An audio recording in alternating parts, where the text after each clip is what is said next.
오늘 본문의 제목 같이 해보겠습니다. 오직 믿음, 믿음의 최고봉. 오직 믿음, 종교개혁자들이 교회에 세운 5가지 기둥 중에 하나가 이 오직 믿음입니다. 개혁주의자들이 오직이라고 하는 단어를 붙인 것은 절대로 건드리지 말라는 거, 그거를.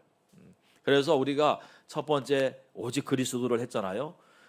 오직 그리스도에서 오직을 딱 떼어내면 무슨 얘기가 되냐면 예수님도 구원자이지만 다른 종교에도 구원이 있다.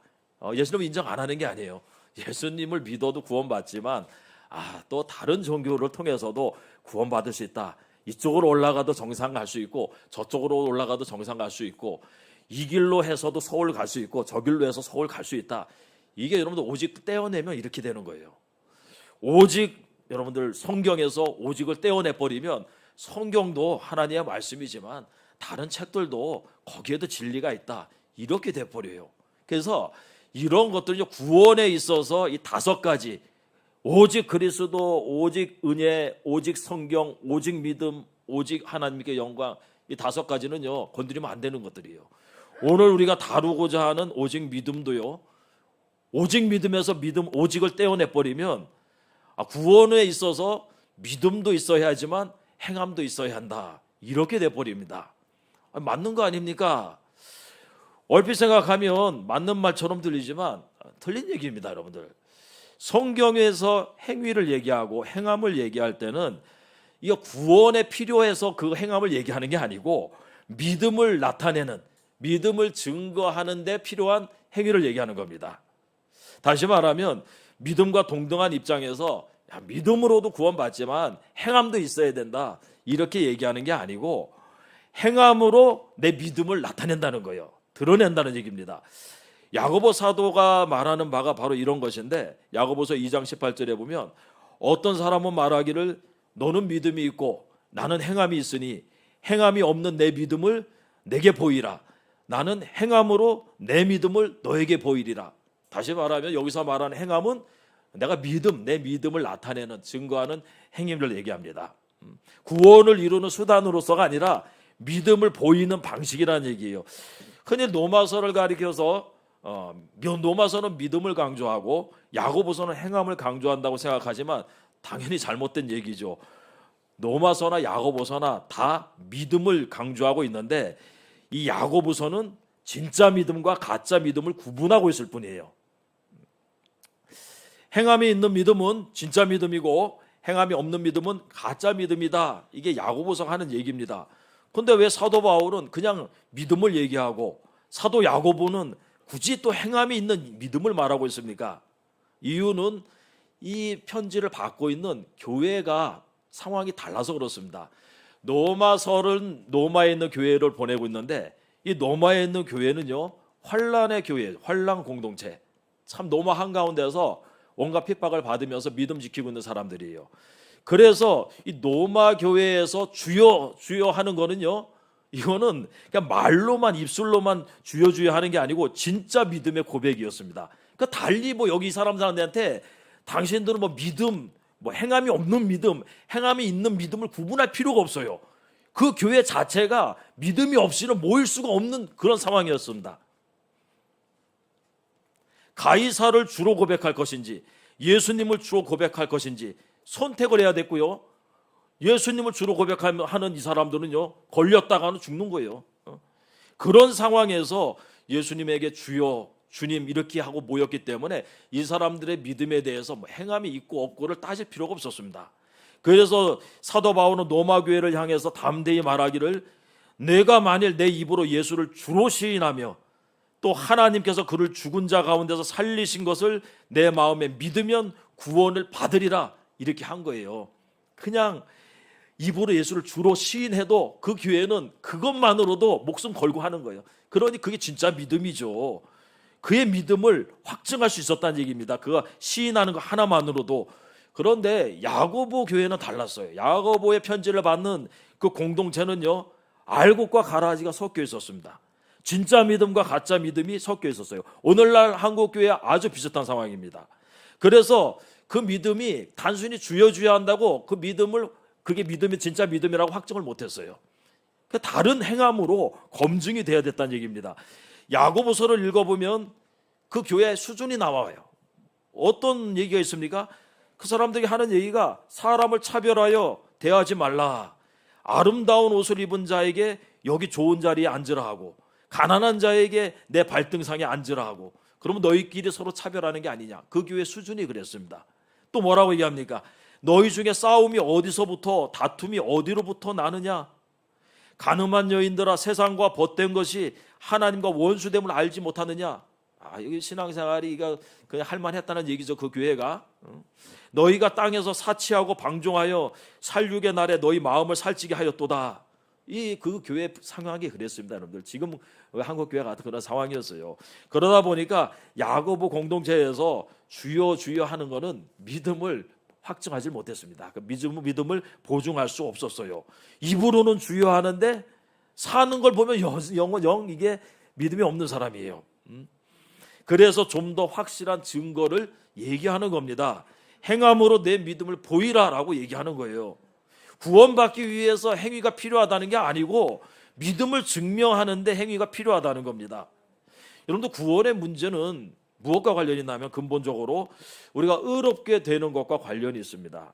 자, 구원은 어떤 사람이 구원받습니까? 의로운 사람이 구원받죠. 어떤 사람이 천국에 갑니까? 의로운 사람이 가죠. 죄인은 못 가죠. 죄인이 어떻게 그러면 의롭게 될 수 있습니까? 우리는 죄인이잖아요. 결국은 구원의 이 종교의 문제는 뭔가 하면 죄인이 어떻게 의롭게 될 수 있는가가 이게 핵심입니다. 모든 종교의 출발점은 여기서 시작하고 있어요. 내가 어떻게 의롭게 될 수 있는가? 종교개혁도 이 질문에서 출발했습니다. 욥이 했던 질문 있죠. 인생이 어찌 하나님 앞에 의로우랴. 여기서 출발하는 거예요. 결국 종교란 이 단순한 질문, 나 같은 죄인이 어떻게 의롭게 되어서 천국에 갈 수 있는가, 영생을 얻을 수 있는가, 거기에다가 답을 주어야 하는데 엉터리 답들을 주고 있고 엉터리 답을 믿고 따라가고 있습니다. 대부분의 종교들이 뭐라고 얘기 안 하면은 선행을 하라고 그래요. 의롭게 되려면. 여러분, 선행을 하면 의롭게 될 수 있습니까? 고행을 하면 의롭게 될 수 있습니까? 구제나 봉사를 하면 의로워질 수 있습니까? 절대로 그렇게 될 수가 없어요. 왜냐하면 의롭다는 거는요, 법하고 관련이 있는 거예요. 선행하고 관련이 있는 게 아니고 고행이나 이런 봉사나 이런 거하고 관련이 있는 게 전혀 아닙니다. 법을 온전히 지키는 사람을 가리켜서 의롭다 그러고 법을 어겼을 때 죄인이라 그러는 거예요. 생각해 보십시오. 감옥에 들어가는 사람들이 선행을 안 해서 들어가는 거예요. 그거랑 상관이 없어요. 여러분들, 감옥 가는 사람은 법을 어겨서 가는 거예요. 죄를 짓기 때문에 가는 거지 선행을 하고 안 하고는 아무 상관이 없고 고행을 저 사람이 얼마나 했느냐 안 했느냐하고도 아무 상관이 없습니다. 법정에서는 선행에 대한 문제를 따지잖아요. 이 사람이 평소에 살 때 얼마나 선을 많이 행했는가를 법정에서 따집니까? 그거 안 따져요. 이 사람을 고소한, 검찰에서 고소한 그 죄, 그 법적인 문제, 법에 대한 문제만 따집니다, 여러분들. 그거에 대해서 형량을 내리고 그것 때문에 교도소를 가는 거예요. 죄와 선행은 상관이 없어요, 여러분들. 서로 어떠한 영향도 끼칠 수가 없습니다. 오로지 법을 지켰느냐 어겼느냐로 심판이 이루어져요. 그래서 법 앞에서 만민이 평등하다는 거예요. 그런데도 사람들이 착각을 하는 게 죄 문제를 선행과 고행으로 해결할 수 있다고 착각을 하고 이걸 이용하는 게, 악용하는 게 종교입니다, 여러분들. 아니, 죄에 대한 문제를 해결해 달라고 했더니 그 문제에 대한 답은 주지 않고 엉뚱한 소리만 하는 거예요. 가톨릭은 뭐라고 얘기합니까? 대놓고 선행과 공로가 있어야 된다. 그러면서 나의 공덕이 부족하면 성인들, 베드로나 바울의 공로를 받으면 되고 그것도 부족하면 교황의 공덕을 받아서 갈 수 있다. 그래서 성인 숭배를 해요. 말도 안 되는 얘기죠. 아니, 여러분, 선행하고 상관이 없는데 내 죄 문제 처리해야 될랬더니 무슨 선행을 하라고 공로를 받고 공덕을 받으라 그럽니까? 불교는 깨달음을 얻고 자비를 실천해서 열반에 이를 수 있다 그래요. 깨달음을 얻고 자비를 실천한다고 죄 문제가 해결이 됩니까? 여러분들, 이슬람은 5가지 실천 덕목이 있습니다. 그것을 실천하거나 자살폭탄 테러와 같이 순교를 하면 천국에 갈 수 있다고 그래요. 유교는 아예 내세관도 없어요. 인간적인 도리를 지키면 된다고 그래요. 이런 종교들의 가장 큰 문제는 죄 문제를 회피하고 있다는 거예요. 방법이 없으니까 회피하는 거예요. 그래서 말도 안 되는 소리를 하는 거예요. 근데 사람들이 그게 그럴듯해 보여가지고 거기 따라가고 있습니다. 그나마 유대교는 뭐라고 얘기합니까? 율법을 지켜야 한다고 가르쳐요. 법 지켜야 된다. 맞는 얘기입니다. 근데 지킬 수 있는 사람이 없다는 거예요. 우리에게 있어서 가장 큰 문제는 죄 문제입니다. 그리고 이 죄 문제는 법과 상관이 있어요.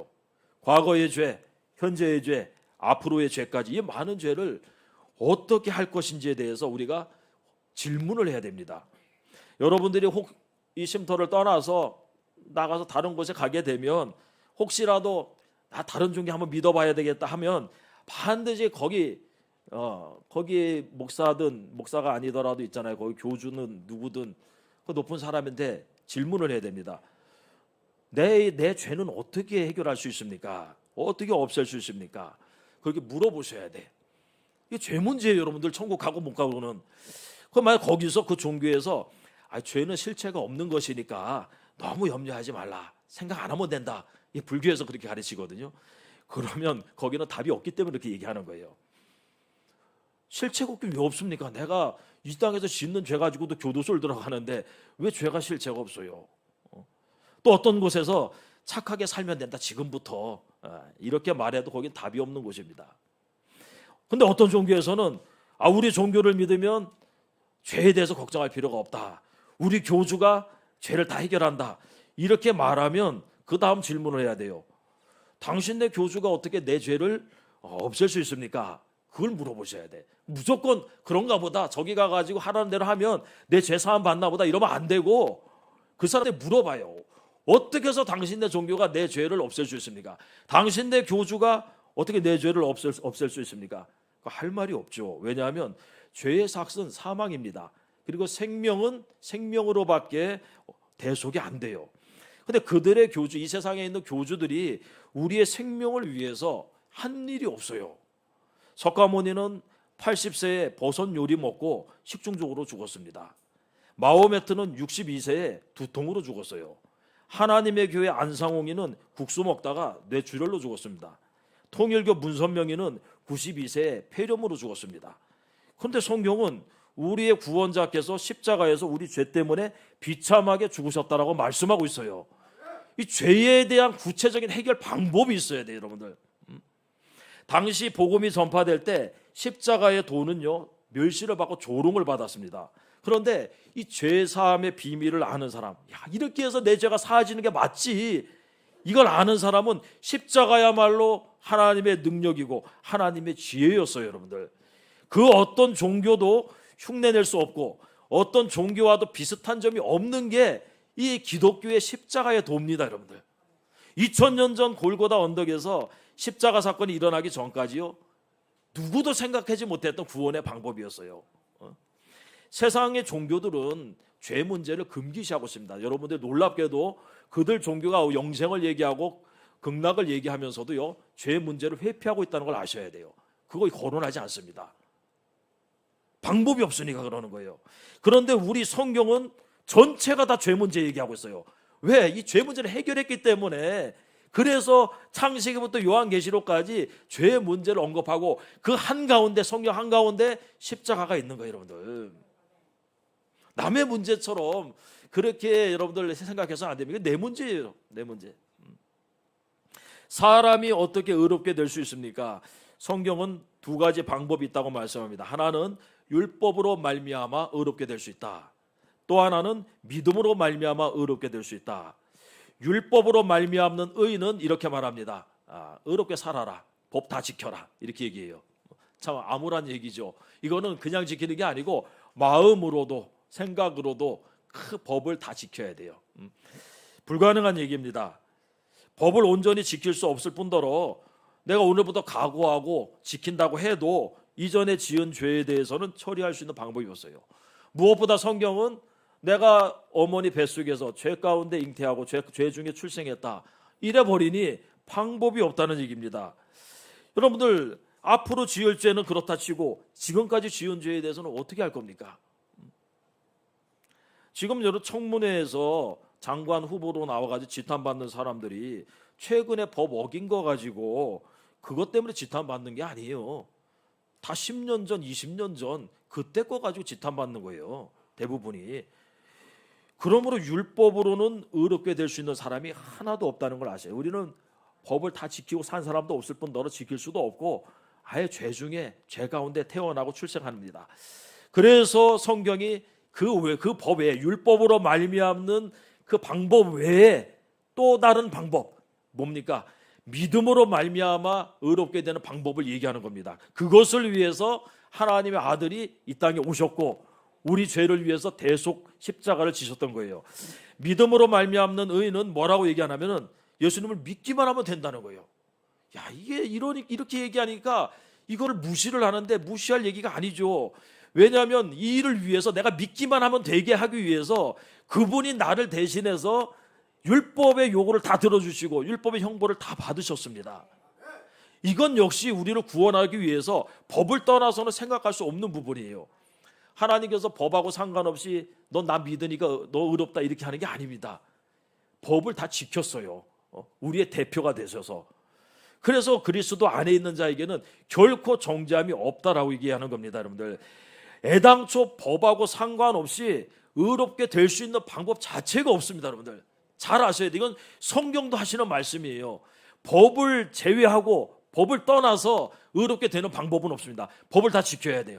그리고 법을 어겼으면 법을 어긴 형벌을 다 받아야 돼요. 근데 우리의 대표가 법을 다 지키고 우리가 어긴 법의 형벌을 다 받아버렸습니다. 그래서 그리스도를 믿는 자들에게는 정죄함이 없다라고 얘기하는 거예요.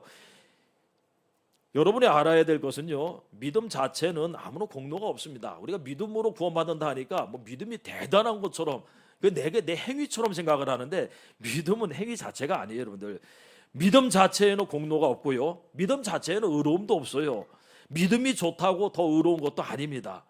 앞서 말씀드린 바와 같이 의롭다고 하는 것은 법하고 관련이 있고 죄하고 관련이 있는 거예요.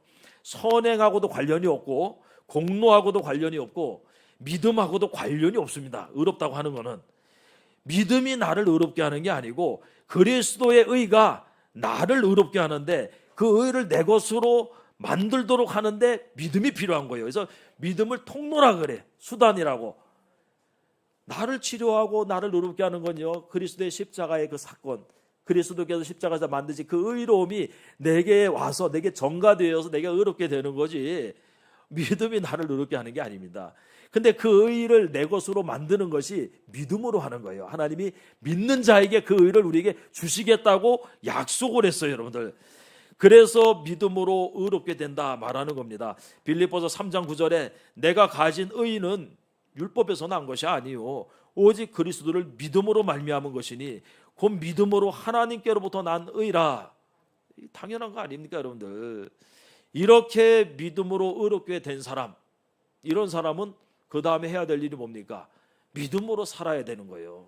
의인은 믿음으로 말미암아 살리라 할 때 여기는 두 가지 의미가 있습니다. 첫 번째로 우리는 믿음으로 말미암아 구원받는다는 게 첫 번째예요. 로마서에 기록된 말씀이 그런 의미로 되어 있습니다. 하지만 또 다른 의미가 있어요. 이게 뭔가 하면은 믿음으로 살아야 된다는 거예요. 의인들은 믿음으로 살아야 된다.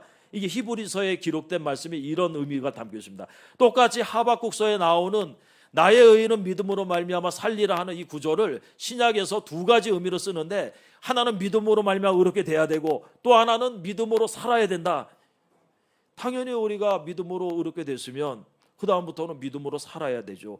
오늘 히브리서 11장이 다루고 있는 이 믿음은요, 그래서 구원받기 위한 믿음이 아니고 믿음을 따라 믿음으로 살아가는 그 사람들의 믿음을 얘기해요. 노아는 믿음으로 아직 보이지 않는 일에 경고하심을 받아 경외함으로 방주를 준비했다. 믿음으로 살았다는 얘기예요. 아브라함은 믿음으로 순종하여 유업으로 받을 땅에 나아갔다. 모세는 믿음으로 공주의 자리를 거절하고 공주의 아들 자리를 거절하고 하나님의 백성들과 함께하였다. 다니엘과 세 친구는 믿음으로 사자굴과 풀무불 속에 들어왔다. 이 사람들이 그걸로 구원받은 게 아니라 그걸 통해서 믿음으로 사는 모습을 보여줬다는 얘기예요. 다윗은 믿음으로 담대하게 골리앗에게 나아갔습니다. 이 사람들은 우리에게 믿음으로 산다는 것이 어떤 것인지를 자세히 가르쳐주고 있어요. 그것은 뭔가 하면 행함으로 믿음을 나타내는 거예요. 믿음으로 산다는 게 뭡니까? 아무것도 안 하면서 믿습니다 하는 게 믿음으로 사는 거예요? 아니지, 당연히. 믿음으로 산다는 거는 뭔가 우리를 하는 걸 얘기해요. 함으로써, 행함으로써 내 믿음을 보이는 걸 얘기해요. 야고보에서 말하는 바로 그것을 얘기합니다. 사도가 이들의 행동에다가 믿음을 계속 얘기하고 있잖아요. 여러분들 거기 보십시오. 4절 말씀 보면 3절 말씀 보면 믿음으로 모든 세계가, 4절에 믿음으로 아벨은, 5절에 믿음으로 에녹은, 그리고 7절에 믿음으로 노아는, 8절에 믿음으로 아브라함은, 밑에 보면 계속해서 믿음을 얘기하고 있어요. 무슨 얘기입니까? 이것은 이들의 행동이 믿음으로 말미암았다는 거예요. 이 사람들이 뭔가를 했는데 그게 그들의 행동에 초점을 맞추는 게 아니고 그들이 믿음으로 그걸 했다는 거예요. 근데 믿음을 굉장히 큰 가치로 지금 취급을 하는데 그걸 증명하는 행위들을 여기 기록하고 있습니다. 다시 말하면은 믿음 없이도 이걸 할 수 있다는 얘기예요. 그런데 믿음 없이 하는 것들은요, 그거는 의미가 없어요. 오죽하면 성경은 믿음으로 하지 않는 건 죄라고 얘기합니다. 하나님을 기쁘시게 하려면요, 반드시 우리가 이 성전에 떨어진 휴지 하나를 줍더라도 믿음으로 하는 게 돼야 돼요. 여기 하나님의 성전이지, 왜 다 같이 하나님께 예배드리는 장소인데 깨끗이 해야지. 그런 마음으로 하면 그게 하나님을 기쁘시게 해요. 그게 믿음으로 하는 거예요. 그런데 아무런 믿음 없이 오늘 당번이니까 하기 싫어 죽겠는데 하면서 하면 똑같이 하는 거래도 그건 믿음으로 하는 게 아니죠, 여러분들. 믿음 없이 방주 만들 수 있습니다. 믿음 없이 자기 이삭 바칠 수 있어요. 아들 바칠 수 있어요. 믿음 없이 자기 왕자의 자리를 거절할 수 있습니다. 그 예수님은 마태복음 6장에서 믿음 없이 하는 행위들에 대해서 경고를 했어요. 야, 믿음 없이 구제하지 말고, 믿음 없이 기도하지 말고, 믿음 없이 금식하지 말라. 믿음 없이 하는 게 어떤 겁니까? 사람에게 보이려고 하는 것. 우리가 하나님의 은밀한 중에 보시는 그 하나님을 향해서 하는 거는 믿음으로 한다고 그러는 거고, 사람에게 보이려고 하는 거를 믿음 없이 한다 그러는 거예요. 태반이 그렇게 하고 있다는, 태반이.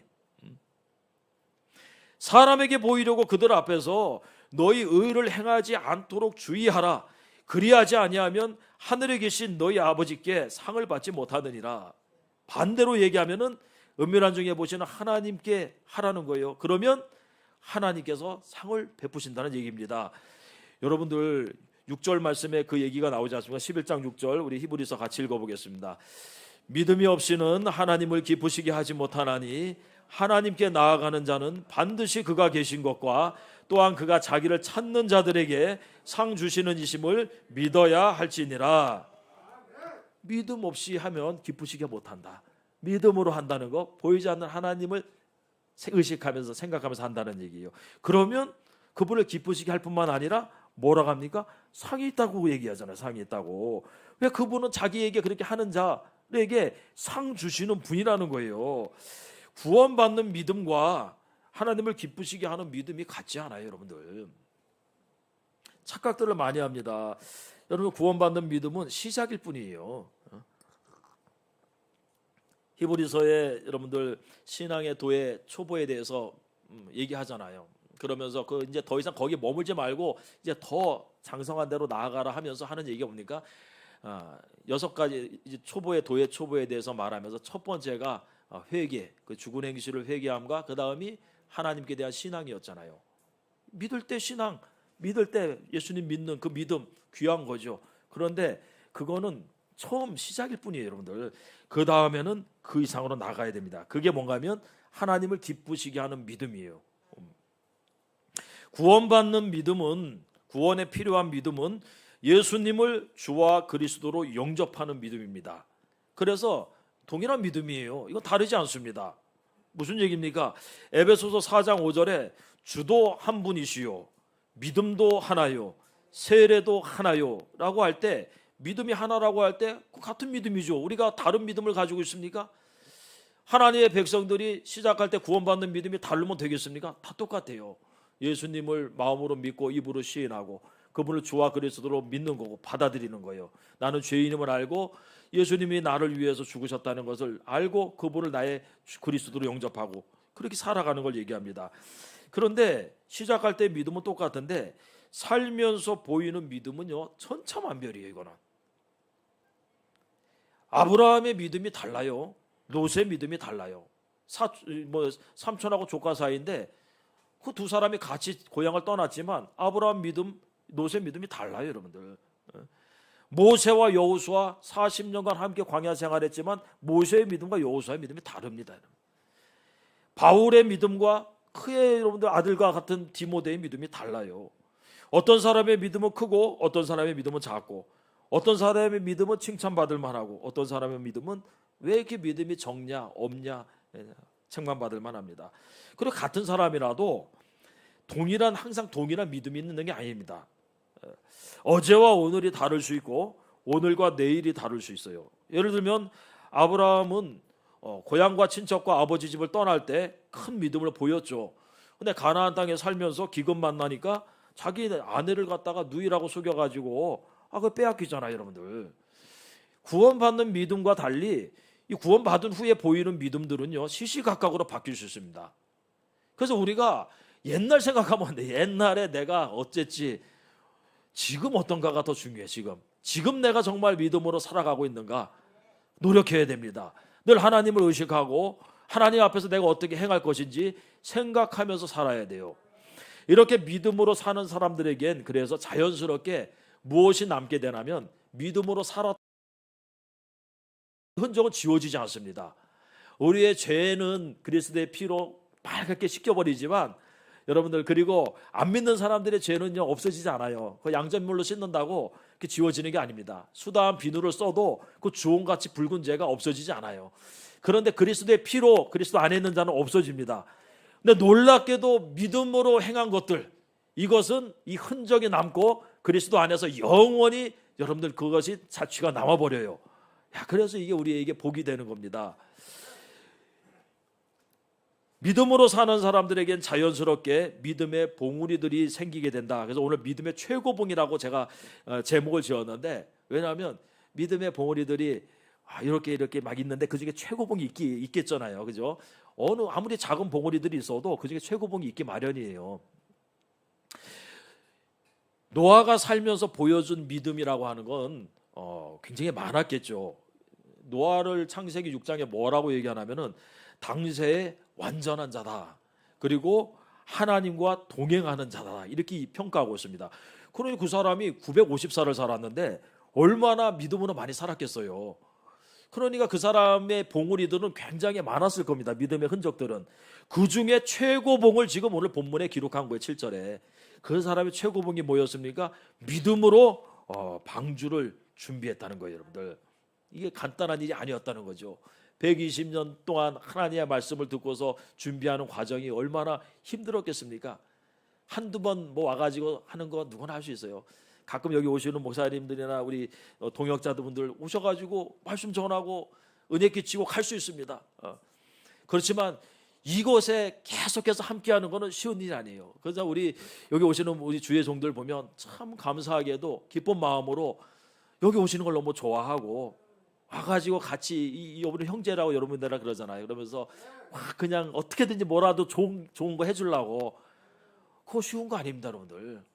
한 번 왔다 갔다 가는 거하고 그렇게 때마다 오는 거하고는 다르고요. 또 이 일을 아예 그냥 우리처럼 같이 이렇게 함께 하는 거는 또 달라요, 여러분들. 노아라고 하는 사람 많은 믿음의 흔적을 남겼겠지만 하나님의 명령에 따라서 보이지 않는 일에 경고하심 받고 경외함으로 방주를 준비한 거. 이거 작은 일이 아니었다는 거예요, 여러분들. 이거를 최고봉으로 꼽고 있습니다. 아브라함, 사라, 이삭, 야곱, 모세 믿음의 사람들에게는요 다 삶의 이 믿음의 봉우리들이 많아요. 믿음으로 살면 다 이런 흔적들이 나오고 있게 되고 봉우리들이 있게 됩니다. 근데 어떤 사람들은 특별히 아주 높이 솟은 그런 봉우리들이 있습니다. 히말라야 산맥에 우뚝 솟은 그런 봉우리들처럼 아주 하나하나가 기념할 만한 그런 믿음들이 있기도 해요. 히말라야 산맥은 여러분들 굉장히 높잖아요. 근데 그 히말라야 산맥에 8,000m가 넘는 봉우리가 14개가 있다 그래요. 그러니까 거기 막 하나하나마다 이름이 붙어 있죠. 최고로 높은 최고봉이 뭔가면 에베레스트 산입니다. 8,848m. 그 다음으로 높은 봉우리가 8,611m짜리인데 K2라 그래요. 근데 믿음의 거장들을 보면 이 여러분들 그 인생 자체가 봉우리가 이렇게 히말라야 산맥처럼 아주 높고 그런 것들이 많은 봉우리를 가지고 있는 믿음의 사람들이 꽤 있습니다. 수준 자체 레벨 자체가 우리하고 달라요. 바울의 레벨이 달라요 우리하고. 그의 믿음, 구원받는 믿음은 그의 믿음이나 우리나 똑같은데 믿음으로 살아간 건 완전히 다르다는 얘기예요. 우리 목사님하고 우리의 믿음도 달라요. 우리 주기철 목사님하고 우리의 믿음의 봉우리가 다를 수밖에 없죠. 그게 어떻게 같을 수 있겠습니까? 어떤 사람의 인생을 보면 아주 그냥 히말라야 산맥은 관두고 배봉산도 안 돼. 그래서 조그만 언덕만 돼가지고 이게 봉우리가 있는지 없는지도 잘 모를 정도로 구원은 받았는데 믿음으로 구원은 받았는데 그의 인생 살아간 모습에 아무런 흔적이 없는 그런 사람도 있습니다. 이게 뭐가 문제인가 하면 하나님을 기쁘시게 해본 적이 없다는 거예요. 믿음의 봉우리가 많다는 것은 그만큼 하나님을 기쁘시게 한 적이 많다는 것이고 그 봉우리가 높다는 것은 하나님을 크게 기쁘시게 했다는 것을 의미합니다. 오늘 본문은 믿음의 최고봉을 얘기하고 있고요. 하나님을 기쁘시게 했던 그 믿음들을 다 일일이 기록하고 있습니다. 구원받기 위해서 방주 지어야 됩니까? 그거하고 상관없어요. 방주 지은 거는 구원과 상관 있는 게 아닙니다, 여러분들. 노아의 믿음으로 살아간 그 모습, 그 순종함을 기록하고 있어요. 여러분들 구원받기 위해서는요, 방주를 지어야 되는 게 아니고 남 지어놓은 거 타기만 해도 돼요. 당시 노아 시대의 사람들이 타는 것조차 안 했어요. 그냥 타기만 해도 된다고 남들 그 수고하는데 아무것도 안 하고 있다가 방주에 타가지고 구원받았다. 그게 기뻐할 일입니까, 여러분들? 그것이 하나님을 기쁘시게 할 수 있겠습니까? 그것을 가지고 상을 바라볼 수 있겠습니까? 그 부끄러운 구원이라 그래요. 그런 걸 가지고. 또한 구원받기 위해서 모세처럼 할 필요도 없습니다. 여러분 모세가 어떻게 했습니까?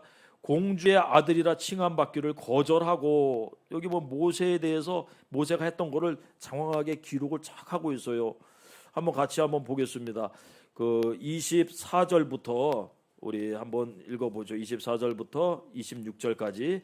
믿음으로 모세는 장성하여 바로의 공주의 아들이라 칭함받기를 거절하고 도리어 하나님의 백성과 함께 고난받기를 잠시 죄악의 낙을 누리는 것보다 더 좋아하고 그리스도를 위하여 받는 수모를 애굽의 모든 보화보다 더 큰 재물로 여겼으니 이는 상주심을 바라봄이라. 이렇게 해야 구원받습니까? 그럼 우리 가운데 몇 명이나 구원받겠습니까? 모세처럼 이 높은 자리도 다 거절해야 됩니까? 구원받으려면? 아니요. 이거는 구원받기 위한 믿음이 아니고 모세가 어떻게 믿음으로 하나님을 기쁘시게 했는가, 믿음으로 살아간 모습을 보여주고 있습니다. 구원받기 위해서는요, 모세 따라가지고 졸졸 따라 나오면 되는 거예요.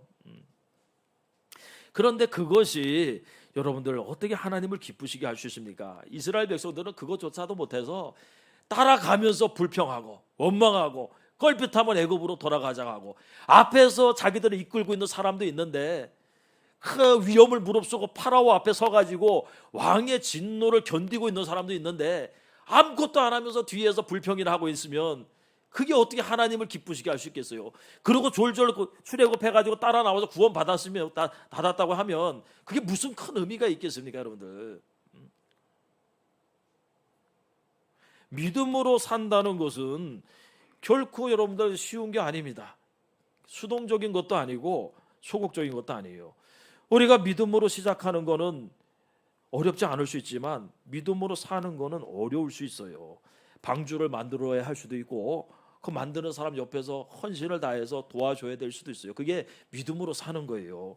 공주의 아들이라 칭함받기를 거절해야 될 수도 있고 본토 친척 아버지 집을 떠나야 될 수도 있고 모욕과 수욕을 참아야 될 수도 있습니다. 믿음으로 살 때 이런 것들을 해야 되는 거예요. 교회 안에서도 어떤 사람들은 남들보다 더 무거운 십자가를 지고 가기도 하는데 그게 믿음으로 사는 거예요. 불평할 문제가 아니라 감사해야 돼요. 아무에게나 되는 게 아닙니다. 그건 그 사람이 그만큼 믿음으로 하나님을 기쁘시게 하고 있다는 거예요. 나는 아무것도 안 하니까 좋다. 좋긴 뭘 좋아요, 여러분들. 한국 교회를 보면 갈수록 믿음으로 사는 사람들이 없어지고 있어요. 믿음으로 구원은 받았는데 믿음으로 살질 않아요. 믿음으로 살지 않으니까 하나님을 기쁘시게 하질 못해요.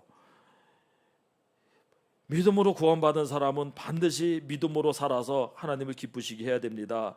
아브라함처럼 살아야지 구원받는 것도 아니고 다윗처럼 살아야지 구원받는 것도 아니에요. 근데 아브라함처럼 살아야지 하나님을 기쁘시게 할 수 있고 다윗처럼 살아야지 하나님을 기쁘시게 할 수 있어요. 여러분 히브리서 11장을 가지고 이걸 구원받는 믿음과 연결을 시키면 답이 안 나와요. 여러분들 그렇게 되는 게 아닙니다.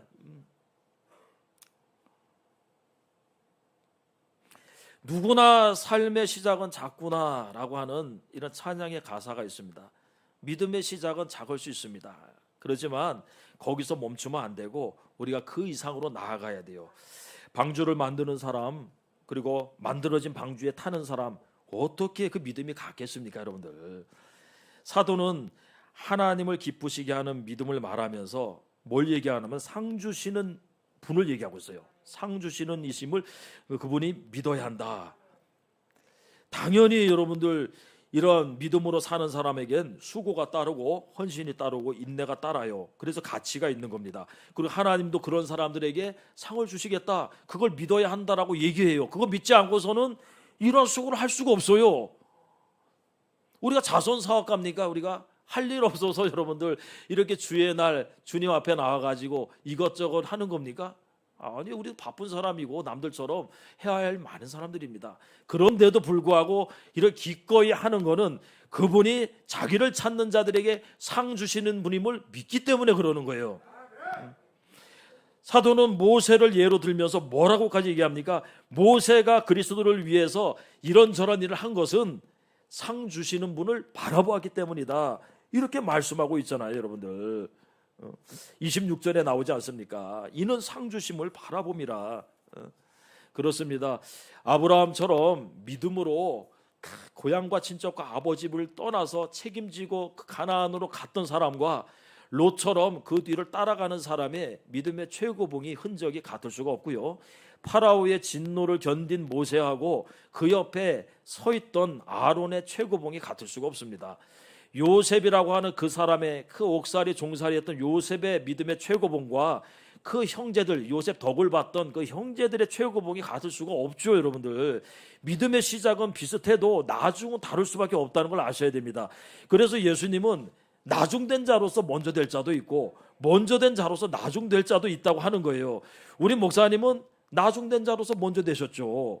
왜냐하면 42살에 부르심 받아가지고 방탕한 가운데 정말로 잘한 것이라는 하나도 없는 가운데 예수님의 은혜를 입어서 그때부터 늦었다 생각하고 최선을 다해서 앞으로 달려갔잖아요. 그래서 여러분들 나중이 됐지만 나중에 부름 받았지만 그래도 먼저 된 자가 되지 않았습니까?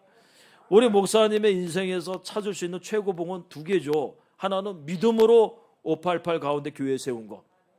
이게 아마 히브리서에 기록한다면 그 내용을 기록할 것 같아요. 믿음으로 588의 교회를 세웠고 또 하나는 믿음으로 노숙인 사역을 시작했고 이게 믿음 없이는 못했던 거죠. 왜냐하면 대부분 교회가 잘 안 돼서 사회복지들을 많이 하는데 우리 교회는 엄청 잘 될 때거든요. 그때가 엄청 잘 되고 부흥하고 자립했을 교회인데 그때 장정만 200명이 넘는 교회에서 믿음으로 이 일을 시작해서 다 교회 떠나버렸잖아요. 교회를 떠나버렸잖아요. 믿음으로 아니고는 할 수가 없는 거예요. 다른 목적이 없어요. 하나님이 명령했기 때문에 했던 거예요. 순종함으로. 그래서 아마도 우리 목사님의 믿음의 최고봉은 이 두 가지가 딱 있을 겁니다. 아주 높은 최고봉이죠. 그거 외에도 많이 있지만 그게 가장 돋보이는 최고봉이 되지 않을까 생각합니다. 그렇습니다. 이제 우리 차례죠. 우리 차례. 하나님을 기쁘시게 하는 믿음은 다양한 형태로 나타나요. 히브리서는 제가 언급한 노아나 아브라함, 모세처럼 이런 특별한 믿음의 모습도 기록하고 있지만 아주 평범해 보이는 그런 모습도 기록하고 있습니다.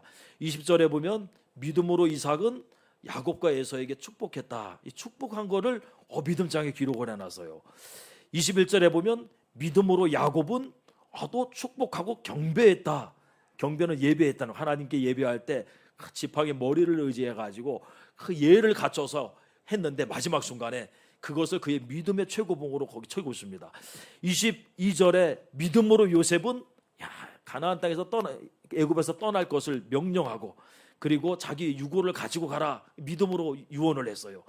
23절에 믿음으로 모세의 부모는 모세를 석 달 동안 숨겨서 그 파라오의 진노 가운데서 두려워하지 않고 석 달 동안 숨겼다. 믿음이라고 하는 건 그래서 삶의 도처에 있습니다. 왜냐하면 믿음으로 사는 가운데 나타나는 것들이니까. 그렇죠. 생각하고 말하고 결단하고 행동하는 것까지 다 믿음이 스며들어 있을 수 있어요. 이건 가치가 있습니다, 여러분들. 그리고 믿음으로 사는 삶은 반드시 흔적을 남기고 봉우리를 남기게 되어 있습니다. 솔로몬은 전도서에서 이런 헛되다고 하면서 이런 말을 했어요. 해 아래서 수고하는 모든 수고가 사람에게 무엇이 유익한가? 이전 세대도 장래 세대가 기억함이 없으리라. 그런데 믿음으로 하는 수고들은요, 헛되지 않습니다. 이거는 기억됨이 없는 게 아니라 다 남아요. 다 남아요, 여러분들. 내가 인생의 어느 부분에 하나님을 위해서 했던 것 그대로 남아 있습니다. 왜? 이 사람들 제일 마지막에 했던 게 아니기, 다 인생의 어느 순간에 했던 것들인데 다 얘기하고 있어요, 지금. 그리고 그 수고들은 하나도 잊어버린 바 되지 않습니다. 노아의 믿음이 기록되고 아브라함의 믿음이 기록되는 것처럼 우리의 믿음도 다 기록되고 있어요. 그래서 최대한 우리가 살면서 우리가 많은 것들을 믿음으로 해야 되고, 그 중에 정말 하나님을 기쁘시게 하는 아주 높은 그런 최고봉이 될 만한 그런 믿음도 우리에게 한두 개는 있어야 되겠죠. 그런 걸 통해서 나도 어려울 때마다 그 최고봉에 올라가 가지고 뒤를 돌아보면서 무슨 생각하게 됩니까? 하나님이 나와 함께 역사하셨던 그 순간을 돌아볼 수 있는 거예요. 아무것도 없는 사람, 구원을 받았는데 아무것도 없어요. 지푸라기로 지어놔 버렸어요. 그런 사람은 환난이 오면요, 돌아볼 게 없어요. 올라갈 봉우리조차 없어요.